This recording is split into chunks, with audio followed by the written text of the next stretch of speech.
और चलिए अब बात करेंगे उत्तराखंड की खबरों की। कई दिनों बाद आज प्रदेश में सक्रिय नजर आएंगे पुष्कर सिंह धामी। दिल्ली और यूपी दौरे से करीब 4 दिन के बाद वो वापस लौटेंगे। आज चुनाव नतीजों को लेकर सीएम धामी रणनीति तैयार करेंगे। मतगणना से पहले संगठन से जुड़े पार्टी नेताओं से भी मुलाकात करेंगे और मुलाकात में चुनाव नतीजों के बाद के हालातों पर भी मंथन किया जाएगा।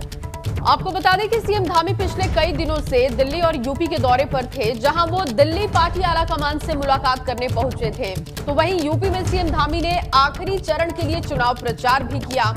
अब जब चुनाव प्रचार का शोर पूरी तरीके से थम चुका है, तो सीएम धामी फिर से आज प्रदेश में सक्रिय भूमिका में दिखाई देंगे और 10 मार्च को होने वाली मतगणना से पहले आज पार्टी नेताओं के साथ मंथन करेंगे, रणनीति तैयार करेंगे। तो देखिए, 4 दिन के बाद सीएम पुष्कर सिंह धामी उत्तराखंड में सक्रिय दिखाई देंगे। 4 दिनों से वो दिल्ली और उत्तर प्रदेश के दौरे पर थे। दिल्ली में सबसे पहले उन्होंने आलाकमान से मुलाकात की और इसके बाद वो उत्तर प्रदेश चुनाव के 7वें फेज के लिए चुनाव प्रचार कर रहे थे। हालांकि अब उत्तराखंड वापस हो रहे हैं।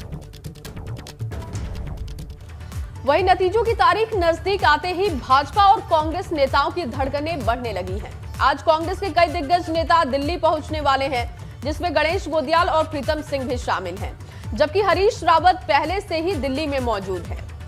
बिल्कुल, इसके साथ ही आपको बता दें, कांग्रेस में यह हलचल चुनाव नतीजों के बाद पार्टी के जीते विधायकों को सुरक्षित करने को लेकर मानी जा रही है, क्योंकि कांग्रेस प्रदेश अध्यक्ष गणेश गोदियाल ने भाजपा की नीयत पर ही शंका जाहिर की है। अगर किसी इलाके में चोरी होती है तो प्रथम दृष्टया उस इलाके के जो रजिस्टर्ड चोर होते हैं उन्हीं पर सक जाता है कि उसी ने किया। अविश्वास क्यों है? आखिर कांग्रेस ने टिकट किसको दिए? कांग्रेसियों को दिए या व्यापारियों को दिए?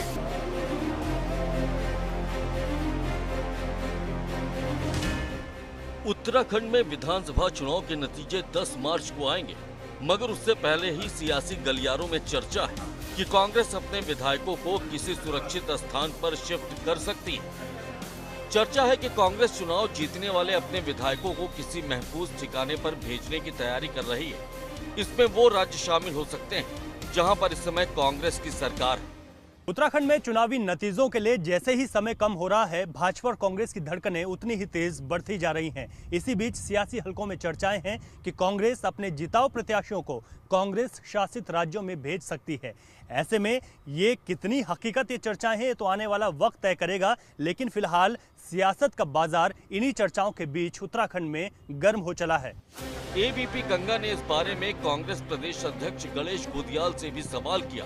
गोदियाल ने एबीपी गंगा के सवाल का घुमा फिरा कर जवाब दिया, मगर उनकी बात से साफ जाहिर है कि कांग्रेस के अंदर कुछ तो चल रहा है। ये आशंकाएं हैं और आशंकाएं इसलिए विश्वास में बदलती हैं कि उस पार्टी का रिकॉर्ड ही वैसा रहा है।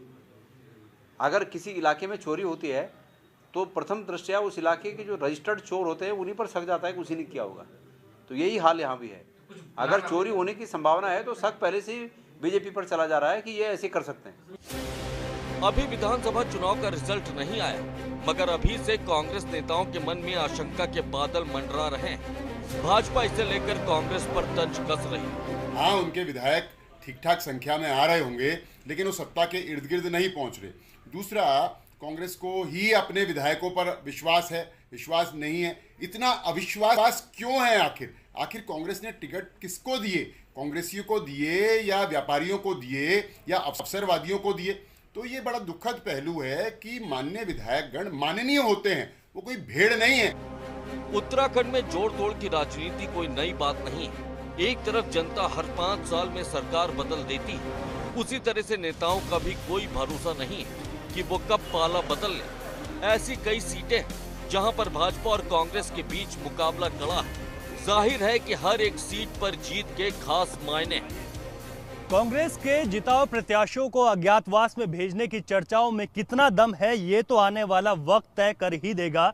लेकिन बीजेपी सियासी अटकलों पर जरूर चुटकी लेती हुई नजर आ रही है। भाजपा ने आरोप लगाया है कि कांग्रेस को अपने ही लोगों पर विश्वास नहीं है। वहीं कांग्रेस ने अभी इन सियासी अटकलों को बिल्कुल निराधार बताया है, लेकिन बातों ही बातों में कांग्रेस के प्रदेश अध्यक्ष गणेश गोदियाल ये भी कह गए कि भाजपा है, कुछ भी कर सकती है, इसके लिए उनके पास पूरा प्लान तैयार है, जिसको वो फिलहाल अभी सार्वजनिक नहीं करना चाहते। अपने सहयोगी क्रिस्टोफर लॉरेंस के साथ रवि कैंथुरा, एबीपी गंगा, देहरादून। और इसी खबर पर ज्यादा जानकारी के साथ देहरादून से मेरे सहयोगी रवि कैंथुरा मौजूद हैं। उनसे ज्यादा जानकारी लेते हैं, अपडेट लेते हैं। रवि, अभी तो नतीजे आने में वक्त है कुछ, लेकिन उससे पहले ही अब आरोप का सिलसिला शुरू हो गया है कांग्रेस की तरफ से कि भाजपा सेंधमारी कर सकती है, और इसके लिए मीटिंग भी बुलाई जा रही है। दिल्ली में मुलाकात होगी और कैसे अपने नेताओं को बचाना है भाजपा से, इसकी रणनीति तैयार होगी कांग्रेस में। जी बिल्कुल, निश्चित तौर पर देखिए अब बहुत कम वक्त बचा है, मतगणना होनी है और चुनावी परिणाम अब सबके सामने होंगे 10 मार्च को। लेकिन उससे पहले, क्योंकि ये नई बात नहीं है, कांग्रेस को भय इस बात का भी है, क्योंकि हम कर्नाटक मॉडल की बात करें, राजस्थान मॉडल की बात करें, तो यहाँ पर इस तरीके से मध्य प्रदेश में इस तरीके की तोड़फोड़ हुई है, और यही वजह है कि कांग्रेस इस बार जो है यहाँ पर इसी वजह से घबराई हुई भी जरूर दिखाई दे रही है। और सियासी हलकों में चर्चा है कि कांग्रेस ने जो कांग्रेस शासित जो प्रदेश है वहां पर अपने जिताऊ प्रत्याशियों को सुरक्षित रखने, या फिर हम यूं भी कहें कि अज्ञातवास में या फिर एक बाड़ेबंदी करने की एक योजना कांग्रेस ने तैयार कर दी है। तो ये कह सकते हैं कि चुनाव परिणाम से पहले कांग्रेस ये जरूर जानती है कि अगर परिणाम 2012 वाले हो, तो 2012 की बात करें तो कांग्रेस को 32 और बीजेपी को 31 सीटें, यानी कि स्पष्ट बहुमत यहाँ की जनता ने एक भी सरकार को नहीं दिया था। ऐसे में सेंधमारी और तोड़फोड़ की राजनीति हो सकती है। निर्दलीयों पर भी नजर है, इसके अलावा बसपा और जो अन्य पार्टियां हैं उनके जिताऊ प्रत्याशियों पर भी नजर है। तो इस तरीके की अगर समीकरण बनते हैं तो कांग्रेस यहाँ पर जरूर घबराई हुई है, और उसका आरोप है कि बीजेपी कुछ भी कर सकती है। हालांकि अभी उनका क्या प्लान है इसको सार्वजनिक नहीं करना चाहते, लेकिन इस तरीके के सियासी हलकों में चर्चाएं हैं कि चुनाव से पहले कांग्रेस इन तमाम समीकरणों को बैठाना चाहती है, और इस बार क्योंकि कांग्रेस आश्वस्त दिखाई दे रही है अपनी जीत को लेकर, तो चाहती है कि जो भी समीकरण बने उसमें किसी भी तरीके की सेंधमारी ना हो। हालांकि बिल्कुल रवि, देखिए रणनीति तो तैयार की जा रही है, लेकिन अब रणनीति काम कितनी आएगी ये पता चलेगा जिस दिन नतीजे आएंगे, यानी कि 10 मार्च को। थोड़ा सा इंतजार करना होगा हमें भी और तमाम सियासी दिग्गजों को भी। शुक्रिया आपका जानकारी के लिए। और अब जब प्रदेश में हुए चुनाव के नतीजों की तारीख नजदीक आ रही है, तो एक बार फिर कांग्रेस ने पोस्टल बैलेट को लेकर सवाल उठाए हैं। पूर्व मुख्यमंत्री हरीश रावत ने ट्विटर पर ट्वीट कर पोस्टल बैलेट को लेकर गंभीर आरोप लगाए। उन्होंने अपने विधानसभा क्षेत्र लालकुआ में पोस्टल बैलेट को लेकर साफ लिखा है कि उनके विधानसभा क्षेत्र में कई लोगों को मतदान से दूर किया जा रहा है। तो वही नेता प्रतिपक्ष प्रीतम सिंह ने भी पोस्टल बैलेट में कई तरह की गड़बड़ियों की संभावनाएं जताई हैं। कुछ दिन पहले वायरल हुए वीडियो को लेकर प्रीतम सिंह ने गड़बड़ी की संभावनाओं पर बल दिया। साथ ही प्रीतम सिंह ने ईवीएम से छेड़छाड़ की आशंका भी व्यक्त की है। तो देखिए, पोस्टल बैलेट को लेकर कांग्रेस लगातार सवाल उठा रही है, और अब कांग्रेस के बड़े नेता ट्विटर पर भी इस मसले को लेकर सवाल उठा रहे हैं। स्वाभाविक बात है भाई, अगर सरकार की नीयत सही ना हो और जो चीजें उभर करके सामने आ रही है, आपने देखा होगा कि एक ही व्यक्ति आर्मी में जो है पोस्टल बैलेट पे जो है क्या नाम वोटिंग कर रहा था, तो गंभीर विषय नहीं है। तो इसलिए स्वाभाविक बात है कि हमारे साथी जो है वहाँ देख रहे हैं तमाम चीज़ों को, प्रयास कर रहे हैं इस बात का कि भाई जो सत्ता में बैठे हुए लोग हैं वो लोकतंत्र की हत्या करने पर उतारू हैं। तो हम लोकतंत्र को मजबूत करने के लिए सब कार्य कर रहे हैं। और चलिए खबरों में आगे बढ़ेंगे। 10 मार्च को होने वाली मतगणना को लेकर निर्वाचन आयोग ने तैयारियां तेज कर दी हैं। काउंटिंग के लिए मतदान कर्मचारियों को ट्रेनिंग के साथ ही तैयारियों की भी अंतिम रूप की ट्रेनिंग दी जा रही है। वहीं देहरादून समेत सभी जिलों में मतगणना स्थल को सुरक्षा के लिहाज से चाक चौबंद किया गया है। हर काउंटिंग सेंटर को बैरिकेडिंग से सुरक्षा घेरे में रखा जा रहा है। साथ ही मीडिया सेंटर भी बनाए गए हैं। काउंटिंग के लिए हर सेंटर पर ज्यादा टेबल लगाए गए हैं ताकि ईवीएम मशीनों के वोटों की गिनती को तेजी के साथ पूरा किया जा सके।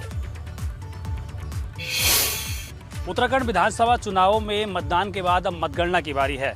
10 तारीख को मतगणना होगी और उसके बाद जब पिटारा खुलेगा तो उत्तराखंड में चुनाव लड़े 632 प्रत्याशियों के भविष्य का फैसला आएगा। इस वक्त मैं देहरादून के महाराणा प्रताप स्पोर्ट कॉलेज में हूं, जहां पर देहरादून की 10 विधानसभा क्षेत्रों की मतगणना की जाएगी और आप यहां देखेंगे तो पूरी तरह से व्यवस्थाएं चाक-चौबंद की जा रही है। पुलिस की ड्यूटी लगाई गई है, उसके अलावा जो बैरिकेडिंग है वहां पर देखेंगे आप डबल लेयर की सुरक्षा लगाई गई है। पहले बांस बल्ली लगाई गई है, उसके बाद जो जाल है उसको लगाया गया है ताकि इस रास्ते से ही जो ईवीएम मशीनें हैं उनको काउंटिंग के लिए ले जाया जाएगा, क्योंकि यहाँ पर जो आप सामने बिल्डिंग देख रहे हैं यहीं पर ईवीएम मशीनों का स्ट्रॉन्ग रूम बनाया गया है और वहीं स्ट्रॉन्ग रूम में भी 3 लेयर की सुरक्षा रखी गई है। 10 तारीख तक इसी तरह से बिल्कुल सुरक्षा के घेरे में ये ईवीएम मशीनें रहेंगी और उसके बाद 10 तारीख को मतगणना होगी, क्योंकि मतगणना का बेसब्री से प्रदेश की जनता को भी इंतजार है। उसके साथ साथ जो तमाम राजनीतिक दल हैं उनको भी बेसब्री से इंतजार हो रहा है, क्योंकि तमाम अटकलें लगाई जा रही हैं कि उत्तराखंड में इस बार किसकी सरकार बनेगी और सरकार बनने के लिए सबसे महत्वपूर्ण होगा मतगणना के दिन। मतगणना के लिए पूरे प्रदेश भर में कर्मचारियों की ट्रेनिंग